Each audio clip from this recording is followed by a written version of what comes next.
Wiwit isih bocah sing ngomong ya aku. Alah, ngono ya. Lho takonono ki urung iso ngadeg ki lho. Sing ngedeke sapa rumangsamu? Awakmu to? Lho, ya wong tuane kok aku.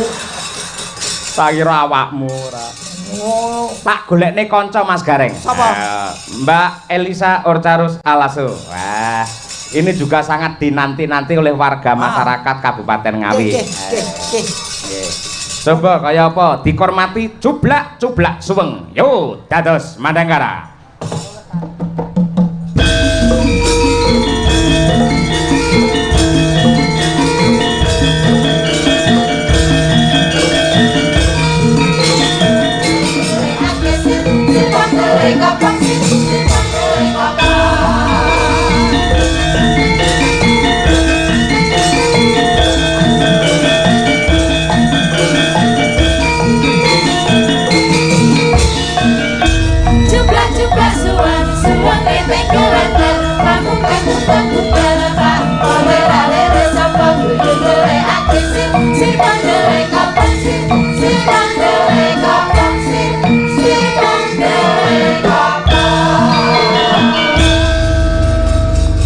Sugeng dalu Mbak Elisa Orcarus Alaso. Ngaturaken sugeng dalu wilujeng dalu Mak Cangi, Mak Limbo, Pak Cahyo Kuntadi ingkang minulya lan sedaya mawon para warga ingkang tumplek-blek rawuh wonten alun-alun Merdeka menika lan sedaya ingkang rawuh para ingkang kula hormati, kula ngaturaken wilujeng dalu. Mas aku izin ya Mas. Nyandi. Aku ngrungokke suarane cah iki blet pipis. Bocah iki kok pilek ora mari-mari to iki.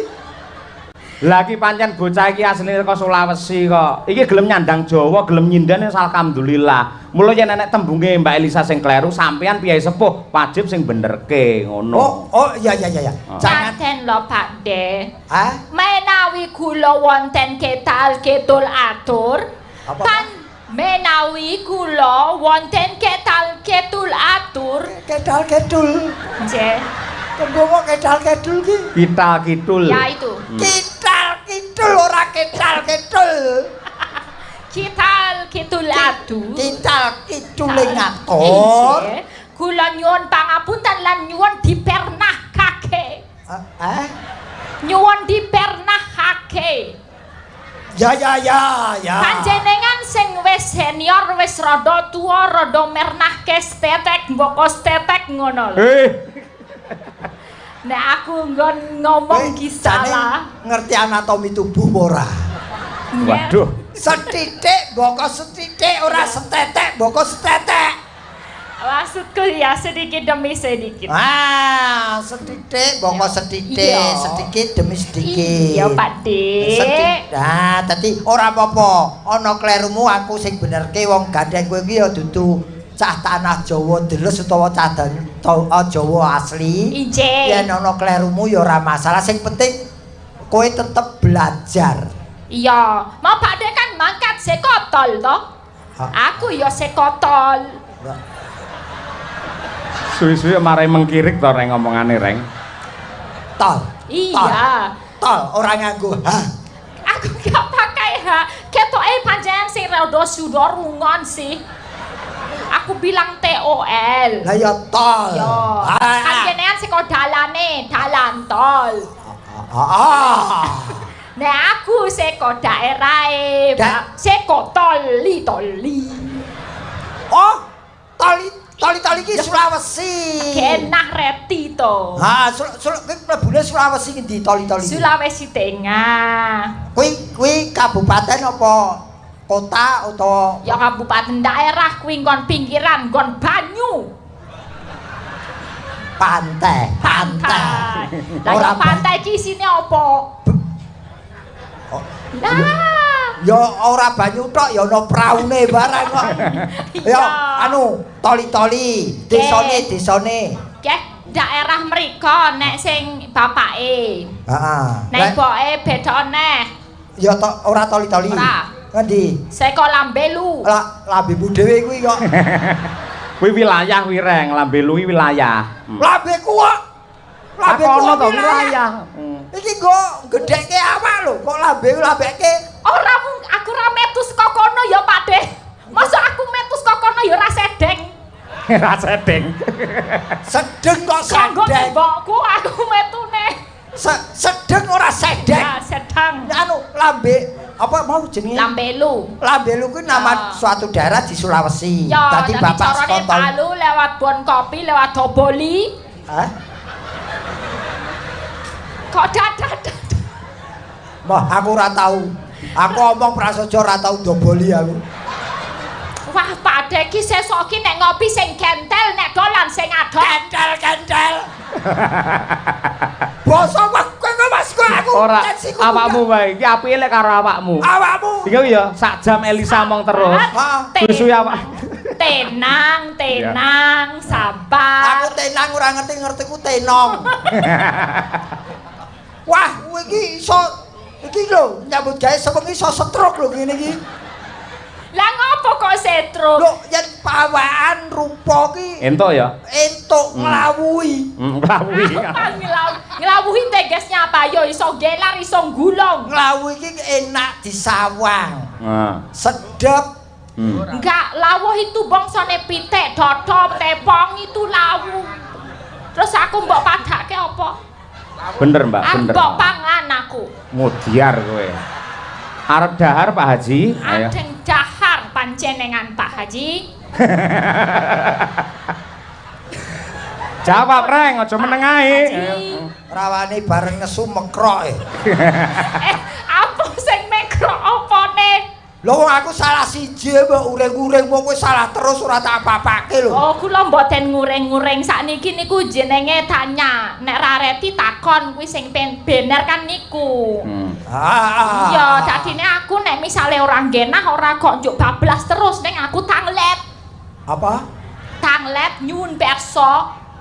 Oh, tanglet nyuwun pirsa. Wah. Jane wis anu apa nganune iki basane sakeh. Anu kosakatane sakeh. Akeh ning ora cetha. Lah, iki ngene, ben cetha, engko tulung dibenerke. Mbak Elisa aku nyuwun. Inilah dalam rangka hari jadi Kabupaten Ngawi yang ke-666. Monggo jenengan basa Jawa mlipis ngaturaken sugeng. Engko yen enek klerune mboten masalah. Nggih, nggih. Enggak apa-apa beneran. Nggih. Saiso-isoku. Saiso-isone mboten napa-napa. Pokoke malah saya salah, kula malah saya seneng. Mergo niku gareng saya mumet niku mangke. Ayo. Nggih. Engkang baken kawula nggih nami kula Elisa Orcarus Alaso. Top terus. Ajeng derek mangayu bagyo anggenipun Ngawi ramah menika kagungan hajat inggih menika ambal warso. Kaping enem ka 600 enem doso enem Tidurke. Wong kleru nyenges. Nemat. Penting kendel sing penting kendel. Kendel kok kendel. Wah, lagi dibenake angkane wis kendel iki. Piye. Ingkang kaping Enem 666. Ora 6 dosa. sewidak saka ngendi? Malah nyeneni iki, Mas. Sing bener saiki nek bar sedoso 10 dosa itu kali dosa, 3 dosa, 4 dosa, 5 dosa, 6 dosa. Engko terus dosa muka. Wah dikandani yo ngel 666. Yen 60 ki ora kanggo dosa ning wis karan sewidak. Sewidak kuwi sejatine wis cedhak.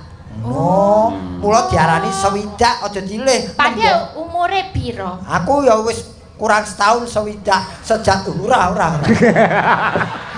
Malah gawe blekungan dhewe kowe ora. Leres niku Mbak Elisa sing bener nggih 600 widak 6 mboten usah dibasake. Lanjut.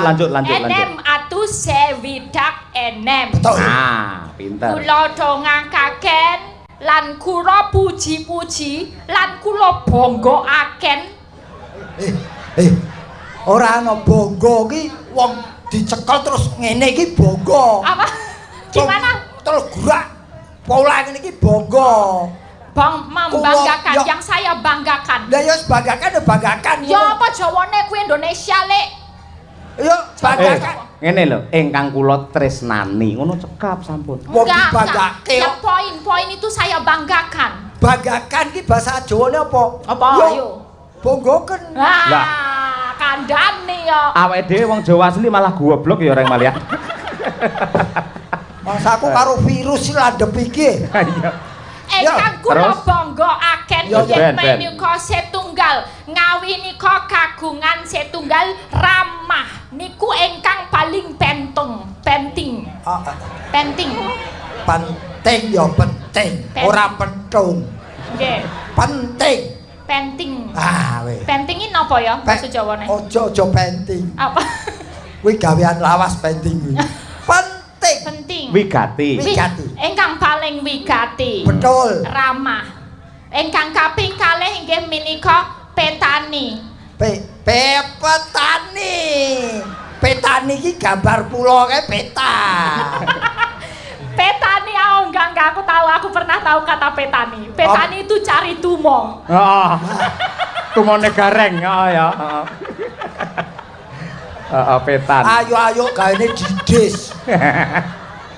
Jadi itu kesuburan dan yang paling dibanggakan menika inggih menika pari hasil bumi saka masyarakat Ngawi sing dinikmati sama wong sak Indonesia. Betul. Nek pancen isih ana panggonan sing dianggep isih durung duwe det utawa dene miskin ora masalah, sing penting duwe ramah. Apa to sing manfaate ramah reti ra Pak Dik? Apa? Manfaate ramah gampang. Apa? Nek awak dhewe ra ndek det, garek takon tanggane. Bu, kowe jangan apa? Nah. Kene njaluk, jangan bayem, kene aku njaluk. Ah ning ning pasar barang. Bu, iki aku tak nganu ya nempil dhisik brambang, bawang, bayem, lombok karo wortel kabeh nempel sik ya tak bayar sesuk. Kuwi adalah fungsi keramahan. Kuwi ora ramah, kuwi ngrekes. Oh ngemis ora ramah. Lah, itu tuh penting loh Pak Desa. Saiki bayangno, uang nek ora mementingkan keramahan kaya aku misalnya, anak muda zaman sekarang. Sing penting nyambut gawe umur 25. Kerja. Tekan umur 45. Aku wis sukses, aku iso pensiun dini. Betul. Tapi terus aku arep ngopo? Pas zaman aku umur selawe aku ora tau layat. Ora tau menyang nek ana pernikahan, ora tau awor tanggane nek ana bot repot. Ha ambasan umur 60, aku ora duwe kanca, arep ngopo tingak-tingu. Ha. Betul. Bener toh? Betul iki. Kuwi nek wong mementingkan pekerjaan, tapi nek awak dhewe ket umur selawe awak dhewe awor tanggane, ramah tamah. Ngerti bot repote tanggane, kancane butuh apa direwangi. Sesuk umur 60 nek ana apa maning, aduh Bu iki aku encok. Apa ngalapor Pak RT? Diterke langsung ning rumah sakit, monggo Bu kula terke ya, kuwi fungsi keramah tamahan. Iki lagi. Jos, lagi pancen kandidat dokter kok iki dokter. Lah iki omongane dokter ya iki. Yen ki mau sing pertama mau mahasiswa nyaran mau. Ya bener lah. Iki bener, keramahan itu penting karena cari orang pintar, golek wong pinter akeh, golek wong sugih akeh, golek wong pangkat akeh. Sing arang-arang kuwi golek wong sing gelem kumpul karo wong akeh. Benar, kuwi hebate Ngawi sing duwe ramah tamah nomor 1 sak Indonesia. Betul. Nah, niki ngeten, Mas Gareng kalih Mbak Elisa kalih guyon nggih kalih nembang. Ngoten nggih? Nggih. Cocok. Kula wacane rumiyin, nggih. Assalamualaikum warahmatullahi wabarakatuh. Waalaikumsalam. Serat katur dumateng Bapak Dalang sak rombongan. Nah, mugi-mugi Bapak Dalang sak rombongan pinaringan kesehatan saha rejeki ingkang barokah. Amin. Dipun paringi umur panjang. Amin. Serat menika saking kula Bapak Suwarno, grup Blantik Dadung. Wonten ing Ngawi. Dalu menika kula badhe nyuwun gending setunggal pepeling angka kalih kelinci ucul.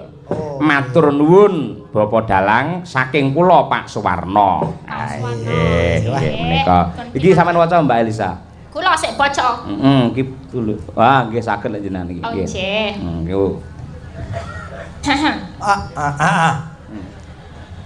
Kepada Kok kepada? Kepada kok kepada?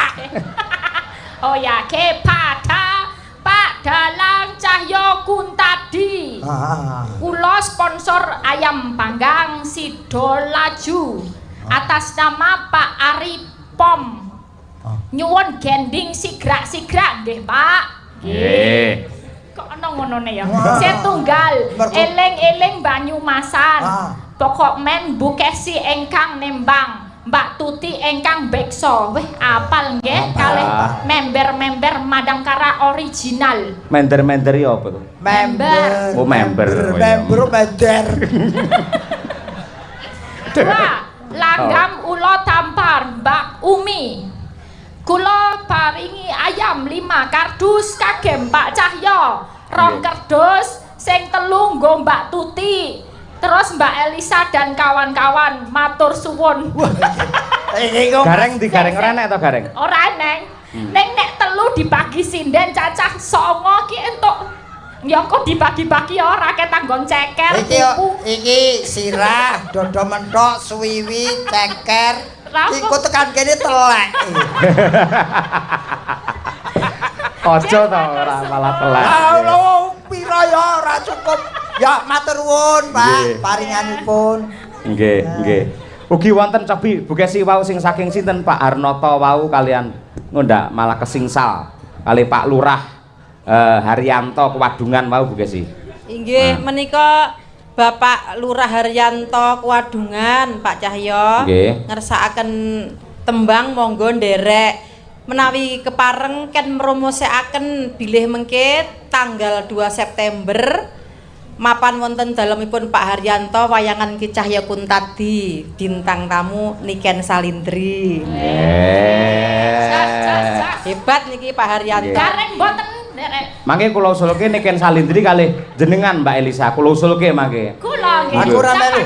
Aku ora diusulke. Gareng mriki pun enten kathah mriki. Muga-muga dandres. Dungane elek. Aku ora dijak. Ono wong nganggur ora dijak. Isine ta Bu Kesi Pak Harnoto piye? Saking Tenggarong menika. Pak Harnoto ingkang sampun ate nimbali panjenengan. Menika sampun kepareng ngersakaken lagu sembarang lagune sing penting gayeng Pak Dalang. Sembarang iki sing aran sapa? Sembarang tegese manut kene ngono lho. Oh, manut kene. Kelinci ucul Mbak Lisa. Ayo iki luwih dhisik jenengan sing ngaturake. Pepeling rumiyin. Apa Pepeling rumiyin no. Kelinci ucul riyen. Nggih, kelinci apa ucul. cetha kaya ngene kok nembang. Aja ngenyek. Giri lusi jalma tan kena kinira.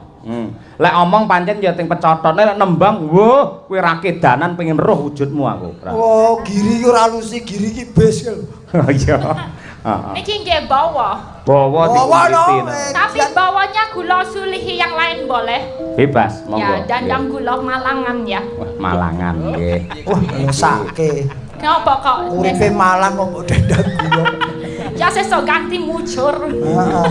Maksudnya gagrak Malang Oh, gagrak Malang. Nggih. Ayam cemang kang mubelnya putih. Iki luar biasa ya. Elok tenan nyelok ora cetha lho, bareng nembang kok cetha ki. Nah, iya. Iki laire ning tengah gamelan bocah iki. Ora ya. Lahir di Palu. Oh, lahir di Palu ya, oh, di Palu. Piye ampuh ra? Apik.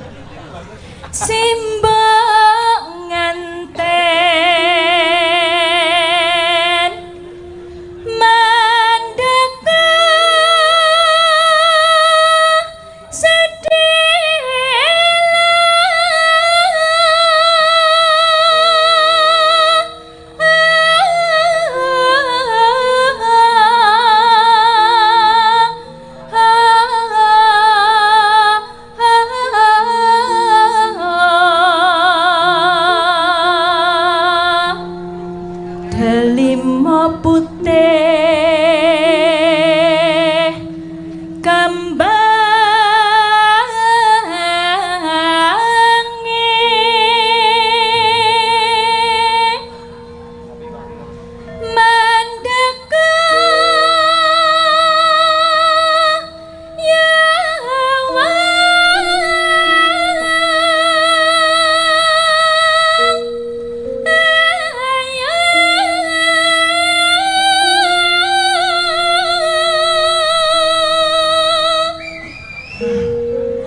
Bareng wis nembang gareng bungkam 1000 bahasa deh. Ayo. Dek, Pak Dek. Ora mantra-mantra yen iki bocah Sulawesi. Lah iya to. Wis ayu, pawan apik, swara becik, dokter. OTW Doro. Oh, lah ya calon dokter. Ya. Tapi kok urung duwe bojo. Ya mekno wae to wong ngawi kene. Oh, mbok menawa jodohmu Piyayi Ngawi ya. Ya menawa. Menawa kok menawa. Gedang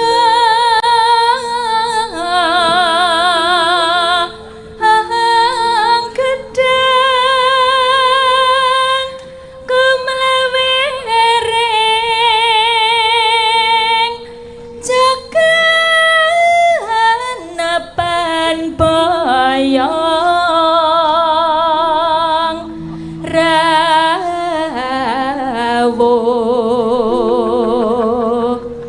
pidangan singa miruta tampar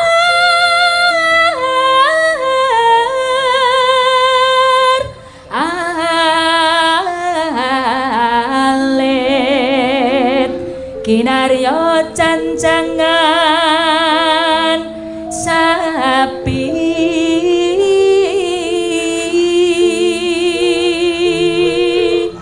Iki hafalan ya. Imbangana brangta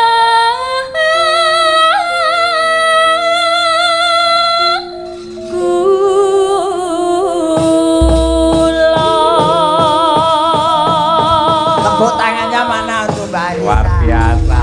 Reng, awake dhewe aku wong Solo, sampean wong Semarang. Ya to, luwih cedhak ning Malang to iki Sulawesi ya. Iki iso Malangan awake dhewe ra iso to malan iki. Ya muga-muga uripku ra malang wae. Lah iya, Tapi luar biasa karena karep mau ditimbangi karo keyakinan akhirnya bisa. ya ora yakin kudu sreget. Karet diimbangi karo sreget. Sregep. Ya. Sregep. Nggih, Pak Dek. Sregep. Ayo, oke. Lah kaya ngene suarane apik, pinter tur ya ayu. Calon dokter. Ora payu rabi. Aku wis sumpah sakjroning ati, lek ora payu-payu tak tampa, wis to. Tak tampa dadi kru Madangkara, ngono lho maksude. Tuh. Omonganmu karo atimu ora padha. Monggo diaturake Klinci Ucul Mbak Elisa. Yo. Nah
Sing tepu ndi, Mbak? Nang ndi kowe? Kowe arep apa? Kowe arep derep apa piye?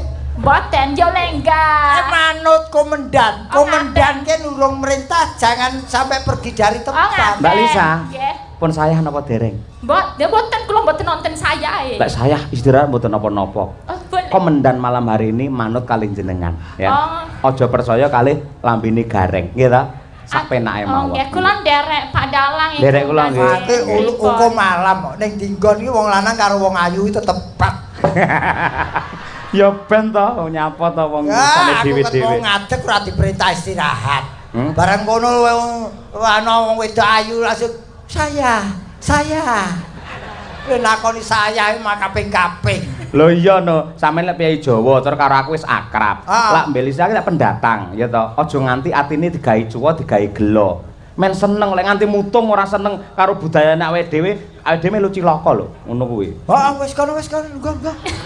Kok ngono sih sampeyan? Apa kowe komandane nang kene?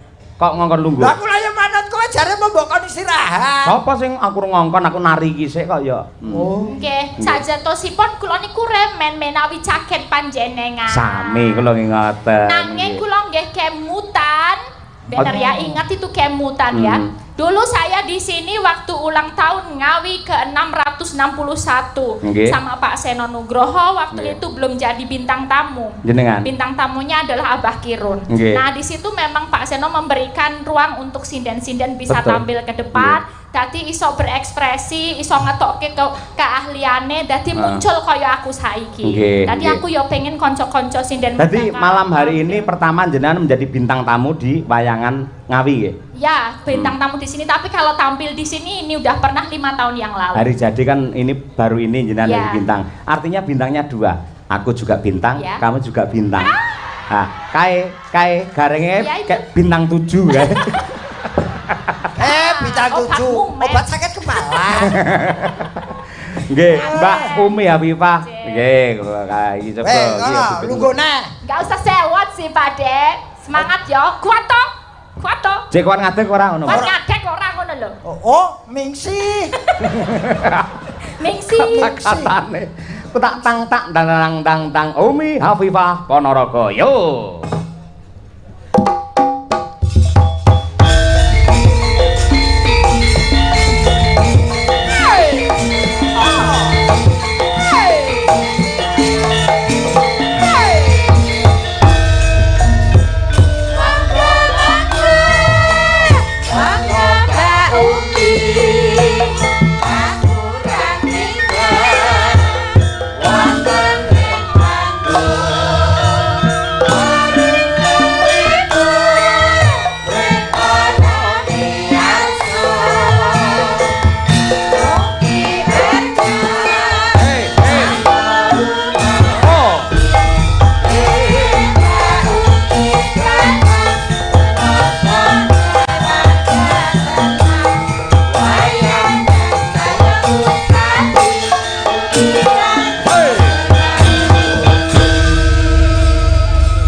Iki asli Jawa Tulen. Ora usah mbok kandhani.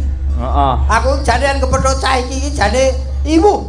Cah iki sing ndi? Iki Om Pipah iki. Ngaten napa? Aku ketok tuwekku. Sebabe. Lah wong iki biyen jane nonton wayang wis ngurmati karo Pak Degareng ya. Nggih. Coba disapa dhisik, sungkem sik. Wilujeng dalu, Kong. Ora dihormati ra paten. Lho, pripun to jenengan? Ya aja tuwek-tuwek to. Ya aku rumasane wis tuwek ning aja kung. Lah pripun? Om. Ya Omi sik. Oh, Pakde. Bener Om mau lho. Om apa? Omplung ngono lho Om Ndang. Go paidon kok piye? Oh, ya wis ngene wis sakarepmu. Sebutan apapun tidak masalah, sing penting kowe tetep ngajeni marang wong sing luwih tuwa. Nggih, Kong. Ya. Ya tuh. Aja kong eyang ngono lho. Nggih, Yang. Anu ongkong tibane, yang ku ndak dikira aku sing bau reksa. Oh, nggih. Wah, iki jane yang sing bau reksa. Ning tenan, saiki umurmu pira to, Nduk? 2. Pas kuwi, ra entuk dinyang. Pas. 20. Nggih. Sing sekolah. Tasih. Ning ndi? ten isi Surakarta. Isi Surakarta. Kowe muridé Kota Ogrok kuwi to? Dengkelmu mlocot iki. Aku iki dosene otok-ongrok ora. Lah dosen iki karo aku Kota Ogrok kowe. Ha iya. Ya muridé Mas Cahyo. Nggih. Karo Mbak Kesi. Nggih. Ya ditenani sapa ngerti rezekimu ya ning kono. Nggih. Ya. Nggih, Kong. Aja banter-banter to kunge. Nggih wae. Wis duwe pacar apa belum? Dereng. Lah kowe iki gaweanmu apa 20 tahun ra duwe pacar iki? Lah kula nek gadah pacar dilarani terus kok. Wah. Piye rumuse ben ora dilarani anu? Pak Gareng. Sik. Kowe dadi selama umur 20 tahun ki urung duwe pacar mergo duwe pacar dilarani. Nggih. Tak kei rumus. Pripun? Sadurunge kowe duwe pacar ta iki? Nggih. Kowe duwe pacar, sadurunge kowe dilarani pacarmu pedoten sik. Lha pripun niku? Lho lah timbangane kowe engko dipedhot, alung medhot sik. Ngono. Mula aja golek bocah nom, aja golek wong bagus, golek wong sing tuwek-tuwek ngono. Bener Kuwi kok keroki angler wis andeke kuwi. Nggih kan mboten pas to nek kula kalih jenengan. Wah ya ora, maksudku ora kudu aku. Oh, ngoten. Wong sing temuwa sing iso ngomong kowe. Nggih, Yen Kong. Aku iki pol-pole yo jangan bergerak kuwi. Ngene lho pedomane ngene lek golek pacar Pripun? Pedomane 3an.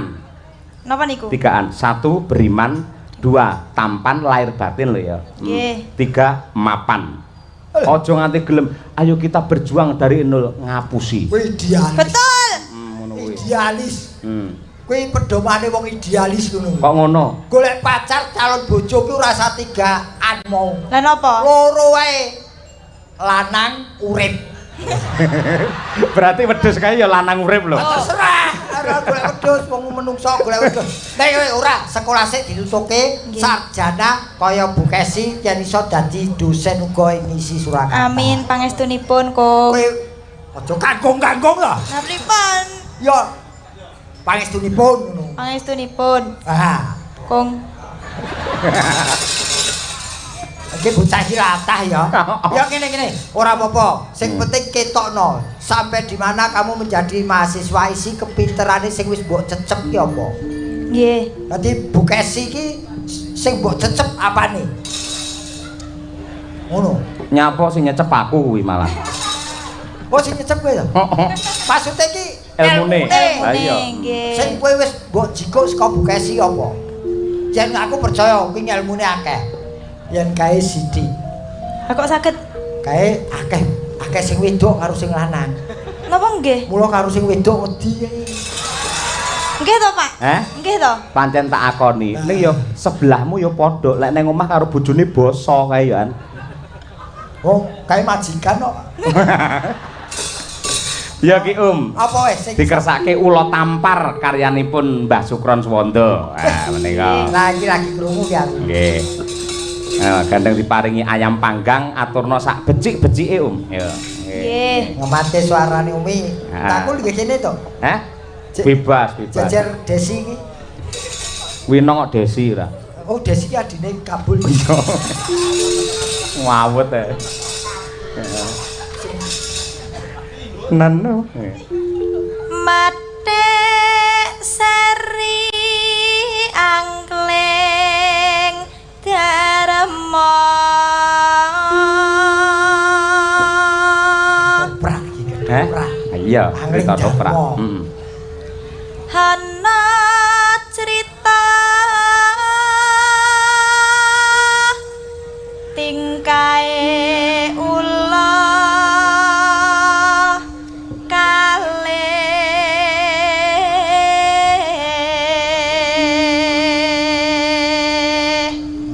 Nano.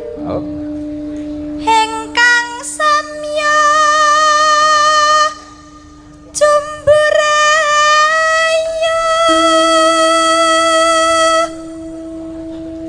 jenenge ula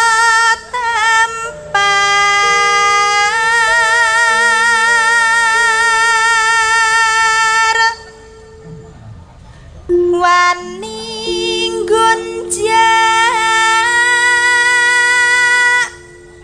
garwane sang maha wiku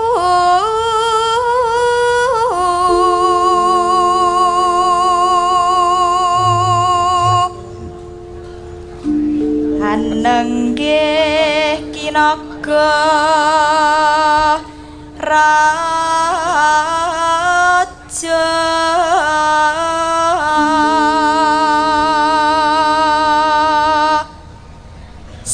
sesilih nyinaga kini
Suwuk siswa budaya ki mau. Suwuk siswa budaya. Tok.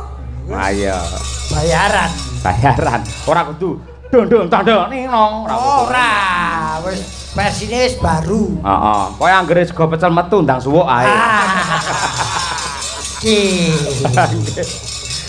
metu sego kok pas nyambut gawe manganku kapan iki? Sampeyan diniati tirakat mrihatini piyai Ngawi men saya barokah ngono. Oh, nggih, Pun. Nggih. Kula dongake mugi Ngawi saya ngrembaka kanthi lek dalu menika tirakatan sesarengan dongake Ngawi seluruh penjuru bisa ngrembaka kalisir Buddha Gudha Rencana saha lelara. Amin ya rabbal alamin. Bintang-bintang Madangkara masih ada Mas Gareng. Siapakah itu? Mbak Winong Nawangsih, menika ponakan kula saking Tulungagung. Ya, kali Mbak Birgita Ayu. Wah, niki pun kula ikrarke dadi anak kula. Niki. Sok yen rabi aja sambat sapa-sapa, Nduk. Omong karo bapak, wis. Kok akad nikah bapakmu? Lek aku muslim untuk menjadi wali tak waleni, aku ora usah tanggapan tak maleni awakmu. Wis pokoke tenan apa-apa diragati karo Pak Cahyo. Tenan. Wiwit A nganti Z kabeh sing ragat Pak Cahyo. Iya, Wis. Ning wiwit bengi iki dan seterusnya lek nyinden aja njaluk bayaran ngono. Oh, ya tombok. Lah iya. Ora Mbak Birgita karo Mbak Winong tambah Mbak Elisa dalam lagunya yang lagi tren Gitir Sumilir. Nonton ngemake. Apa? Aku seneng iki kintir pinggir ki. Gitir Sumilir. Lah ya, semilir kena angin terus minggir. Iya. Maka Mbak Elisa tengah terus sing ngapit Mbak Winong karo Mbak Birgita. Ya, apa? Maka sa dipun aturaken Gitir Sumilir dados.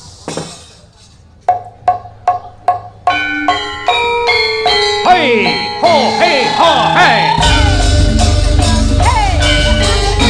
Ayo las.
Pakde Giatun wonten Blitar, Pakde Kowo Sugeng Laras.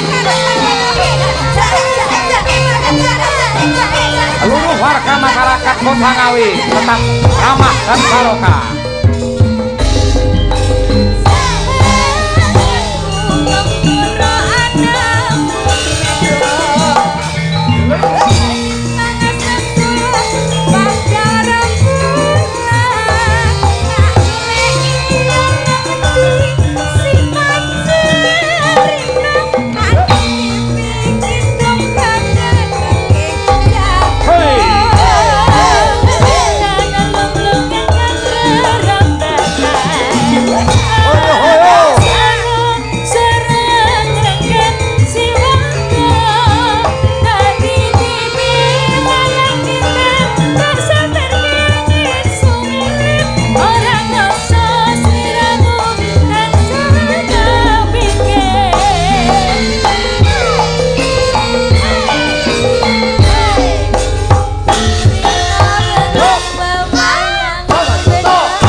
Biasa. Aduh, elak tenan. Dadi dikompliti ngeten Pak Gareng. Pripun? Wiwit saka klasik, langgam nganti sing hot ngeten niki. Sing diarani seni itu tidak stagnan. Betul. Menurut nuting zaman kelakone. Leres. Senggahan saiki werna-werna saiki senggahan sing anyar ki mau pacul. Sekop. Ayo sekop karo pacul ki wae tukang padha. Wah, wis jan gerakane sindianmu luar biasa. Iya. Saat telu joget iso horeg kabeh. Pak. Kaya gempa bumi 6,5 skala Richter. Mas Gareng. Nun. Mangke gegojekan kalajengaken wonten ing gara-gara. Derek Mas derek nego dawuh. Tetep meminta dumateng Sih Nugrahane Hyang Agung. Nggih. Mugi-mugi sedaya warga masyarakat Ngawi tetap ramah dan juga selalu membawa barokah. Amin. Kula tak mbacukne gelar cerita Mas. Menapa? Nat langening kalang wana klara panta moncar. Dinon ler kekonang surem sorotetan padang. Kasor lan pajaring.